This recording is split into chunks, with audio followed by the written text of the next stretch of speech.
तो हम जानते हैं कि जो 2 पाई बाय लैम्डा है। तो अब हम देखें कि यदि cos 2 pi by lambda del, यदि डेल यहाँ एन लैम्डा हो, यदि डेल्टा पथांतर एन लैम्डा हो, तो आपका ये कॉस हो जाएगा cos 2 pi lambda n lambda, जो कि equals to 1। Lambda lambda cut जाएगा, कॉस 2 एन पाई 1 होता है। तो जब आप इसमें से पुट अप करेंगे, यहाँ पर इसमें से पुट अप करेंगे, तो ये cos के डेल्टा 1 हो गया। तो आपका जो परिणामी when delta equals to n lambda, उस स्थिति में जो I होगा that will be I1 plus I2 plus 2 under root I1 under root I2। मतलब यदि दोनों तरंगों के द्वारा चली गई दूरी में अंतर एन लैम्डा के बराबर है, तो I will be equal to I1 plus I2 plus 2 under root I1 under root I2। आप इसको इस तरह से लिख सकते हैं, इसे under root I1 plus under root I2 whole square.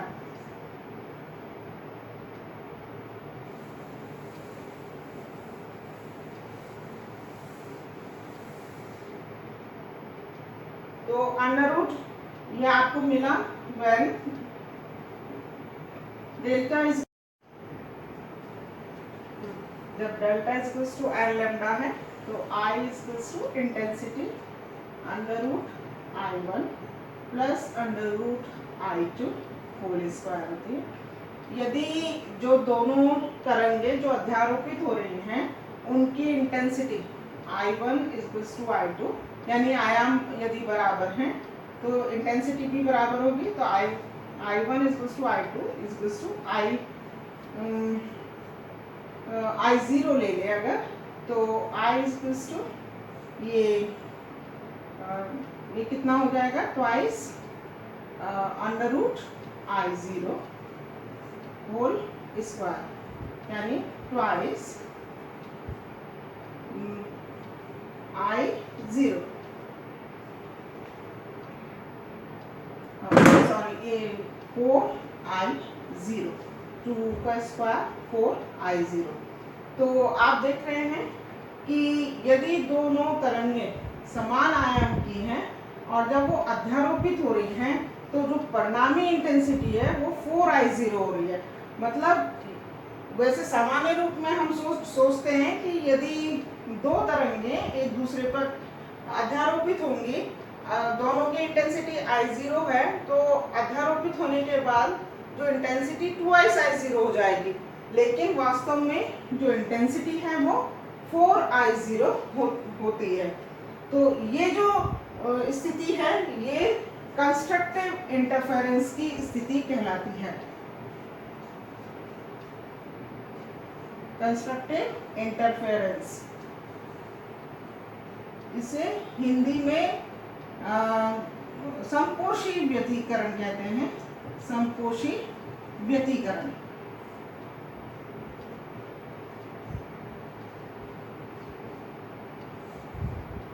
Constructive interference क्या है कि जब दो तरंगें जिनके जो पथांतर है वो जिनके बीच में चली गई दूरी का जो अंतर है वो यदि एन लैम्डा के बराबर है, तो अध्यारोपित होने के बाद उनकी जो परिणामी इंटेंसिटी है, परिणामी तीव्रता है, वो बहुत अधिक बढ़ जाती है और उस बिंदु पर आपको ब्राइटनेस मिलेगी, ब्राइट फ्रिंज मिलेगी।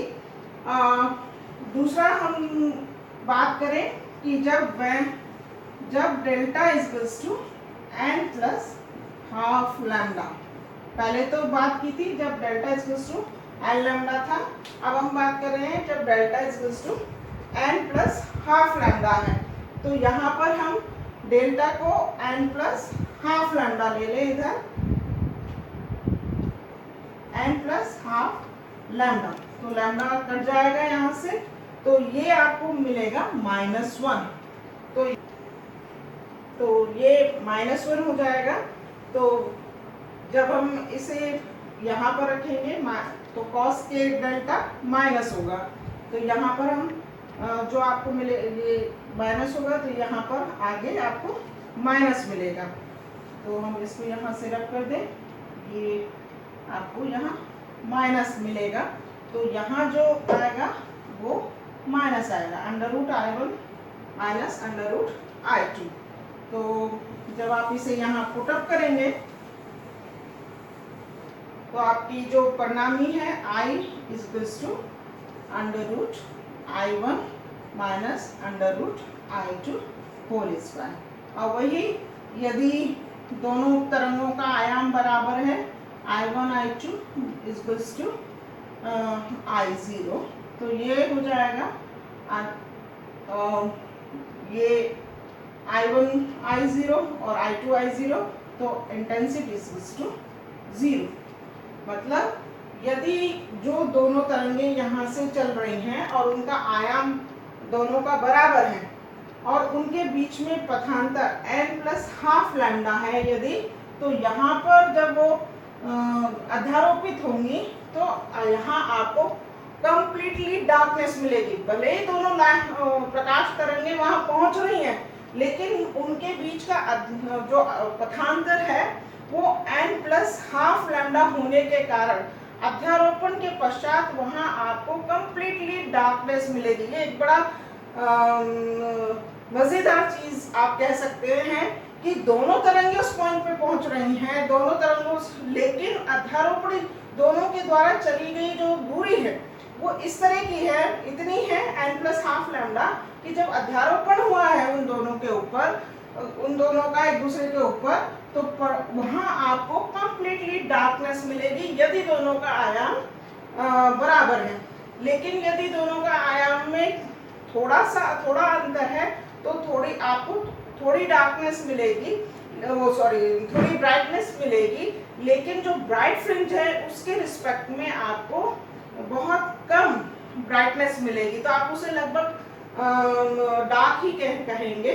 लेकिन यदि दोनों का आयाम बराबर में बहुत अंतर है, तो यहाँ पर I1 और I2, आप यदि I2 बहुत कम है, I1 ज़्यादा है, तो आप इसको लीव ऑफ करेंगे और I1 तो स्क्वायर आपको यहाँ पर I1 मतलब काफ़ी ज़्यादा इंटेंसिटी मिलेगी यहाँ पर। इस कारण से हमने प्रारंभ में ही कहा था कि यदि आपको इंटरफेरेंस चाहिए, मतलब डार्क और ब्राइट फ्रिंजेस चाहिए, तो आपको मतलब इंटरफेरेंस आपको अच्छे से देखने के लिए चाहिए, तो आपको इस तरह से रखना है कि दोनों तरंगों का आयाम लगभग बराबर हो या फिर बराबर हो, अन्यथा आपको डार्क फ्रिंज और ब्राइट फ्रिंज में आप बहुत ज़्यादा अंतर नहीं कर पाएंगे, क्योंकि उनकी तीव्रताओं में ज़्यादा अंतर नहीं होगा। तो दोनों के आयाम बराबर हो तो बेस्ट कॉन्ट्रास्ट मिलेगा, डार्क फ्रिंज कंप्लीटली डार्क होगी और ब्राइट फ्रिंज काफ़ी चमकीली होगी। तो इस तरह का जो व्यतिकरण है, जब दोनों तरंगे इस तरह से अध्यारोपित होती हैं कि उन दोनों के बीच में जो पथांतर है वो n+½ लैम्डा है, और वहाँ जिससे अध्यारोपण के पश्चात डार्कनेस मिल रही है, तो इस तरह के व्यतिकरण को हम डिस्ट्रक्टिव इंटरफेरेंस कहते हैं। डिस्ट्रक्टिव इंटरफेरेंस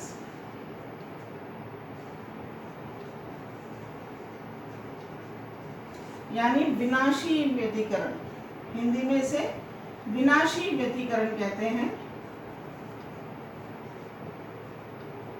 यहाँ तो आपने पथांतर के टर्म्स में ये बात की है, यहाँ पर और यहाँ पर आप इसे फेज डिफरेंस यानी कालांतर के टर्म्स में भी बात कर सकते हैं। जैसे लैम्डा यदि दूरी चली गई होती है, तो जो फेज डिफरेंस इंट्रोड्यूस होता है वो 2π के बराबर होता है। तो यहाँ आप कह सकते हैं कि यदि फेज डिफरेंस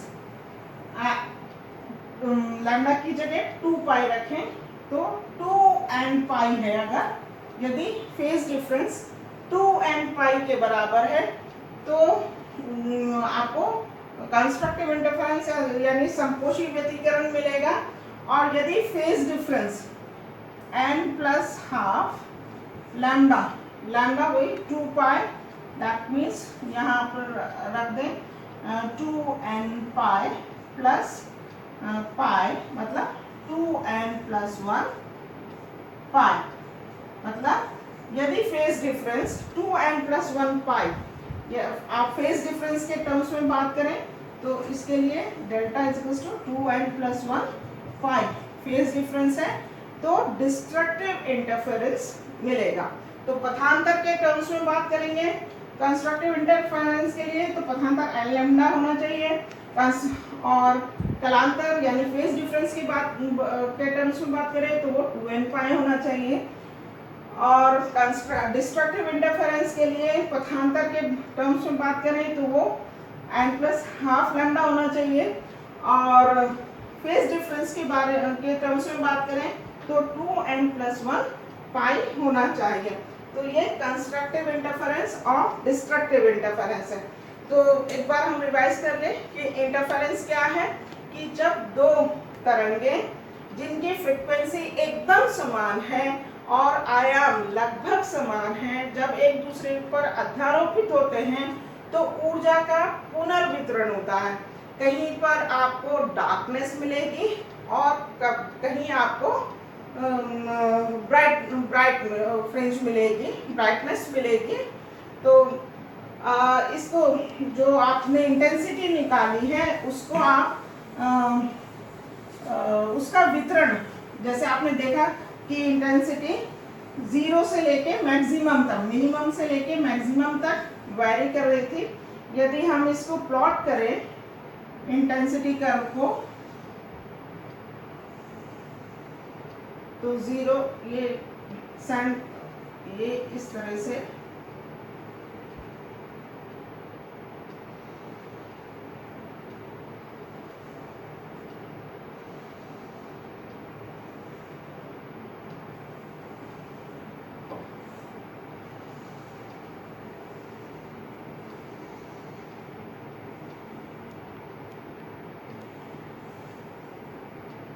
ये 0 मैक्सिमम आपका 2 पाई 4 पाई पे मिल रहा है, जैसे बात की थी यहाँ 0, और ये पाई पर मिनिमा 3 पाई पर मिनिमा जो मैक्सिमम इंटेंसिटी है वो 4I0 है ना। और ये सिमेट्रिक होगा कर्व, ये माइनस पाई, -2 पाई, -3 पाई, -4 पाई। तो ये आप स्क्रीन की तरह देख सकते हैं। यदि आपने स्क्रीन रखा हुआ है तो यहाँ आपको ब्राइट फ्रिंज मिलेगी, dark fringe, bright fringe, dark fringe, bright fringe. तो ये इंटेंसिटी है ब्राइट फ्रिंजेस की। और यहाँ पर मिनिमा, पाई पर मिनिमा, 3 पाई पे मिनिमा, मतलब डार्क फ्रिंज मिलेगी अगर, और 2 पाई 4 पाई पर ब्राइट फ्रिंज मिलेगी। हम देखते हैं कि सामान्य रूप से हम सोचते हैं कि जब कमरे में एक बल्ब जला दें तो प्रकाश हो जाएगा और दूसरा बल्ब जला दें तो प्रकाश दुगना हो जाएगा। लेकिन यहाँ हम देख रहे हैं कि जब दो प्रकाश स्रोत एक साथ रखे हुए हैं और जो समान आवृत्ति के तरंगे उत्सर्जित कर रहे हैं, और तो जरूरी नहीं कि हर बिंदु पर जो प्रकाश की तीव्रता दुगनी हो, बल्कि उन बिंदुओं पर जहां पर जो अध्यारोपित होने वाली तरंगों के मध्य जो पथांतर है वो लैम्डा, 2 लैम्डा, 3 लैम्डा यानी n लैम्डा है, वहां तो प्रकाश की तीव्रता दुगनी से भी ज्यादा हो रही है। और उन बिंदुओं पर जहां पर की पथांतर n प्लस हाफ लैम्डा, माने lambda by 2, 3 lambda by 2, 5 lambda by 2, इसी तरह से वहाँ उन बिंदुओं पर जो प्रकाश की तीव्रता है लगभग शून्य हो रही है। और यदि इन अध्यारोपित तरंगों का आयाम लगभग, यदि एकदम समान है, तो जो तीव्रता वाले बिंदु हैं वहां पर जो तीव्रता है चौगुनी मिलती है, और जहां पर कम तीव्रता है उन बिंदुओं पर तीव्रता शून्य प्राप्त होती है। तो इस प्रकार हम देखते हैं कि एकांतर क्रम में आपको डार्क और ब्राइट फ्रिंजेस प्राप्त होती हैं। डार्क एकांतर क्रम में डार्कनेस और ब्राइटनेस आपको प्राप्त होती है, और ये जो ब्राइटनेस है उनकी ब्राइट फ्रिंजेस हैं उनकी जो तीव्रता है वो समान प्राप्त होती है। लेकिन एक बात यहाँ विशेषकर ध्यान देने की है कि एक प्रश्न दिमाग में आता है कि वैसे सामान्य तौर पर यदि हम दो बल्ब जलाते हैं कमरे में तो हमें ऐसा कोई पैटर्न दिखाई नहीं देता है।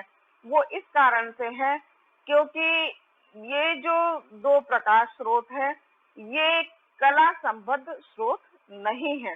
यदि ये कला संबद्ध स्रोत होते तो हमारा ये जो पैटर्न है डार्कनेस और ब्राइटनेस का वो स्थायी होता और आपको ये दिखाई देता। लेकिन ये दोनों प्रकाश स्रोत बिल्कुल एक दूसरे से भिन्न है, कला संबद्ध स्रोत नहीं है।